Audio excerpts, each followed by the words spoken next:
৮-১০টা পাখির মতো ক্যানাডার আকাশে রাজহাঁস আর পাতিহাঁস এদেরকেও বেশ ফ্রিকোয়েন্টলি উঠতে দেখা যায়। কিন্তু দেখেন আজ কেমন গুটিসুটি বসে আছে। তার একটাই কারণ, আজ প্রচণ্ড বাতাস ছিল। ক্যাপশন দেখেই বুঝতে পারছেন, যাকে বলছিলাম যে ঘন্টায় 50 কিলোমিটার, ভয়ঙ্কর অবস্থা। এই এক্সপিরিয়েন্সটা আর একটু গভীরভাবে নেওয়ার জন্য চলে আসলাম লেকের পাড়ে। মানে পানির ঢেউগুলো দেখেই হয়তোবা বুঝতে পারছেন যে কেমনটা ঢেউ ছিল। কাছে একটু বরফ জমে যাওয়াতে এরকম পদ্ম ফুলের মতো পাতার মতো ছড়িয়েছিল বরফগুলো, বাট একটু দূরে খেয়াল করলে দেখবেন ওখানে তো আর ওইভাবে জমে যায়নি। পানির ঢেউগুলো খুব ক্লিয়ার বোঝা যাচ্ছিল। মানে ইটস জাস্ট ফিল লাইক যে এটা একটা জেলি ডেজার্ট হবে, একটা নাড়া পড়তে কেমন কার্পেটের মতো একটা বিগ ওয়েভ ক্রিয়েট হচ্ছে।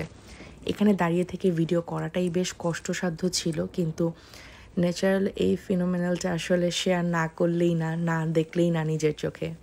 ভাবলাম আপনাদের সাথে শেয়ার করি। Hope you like it.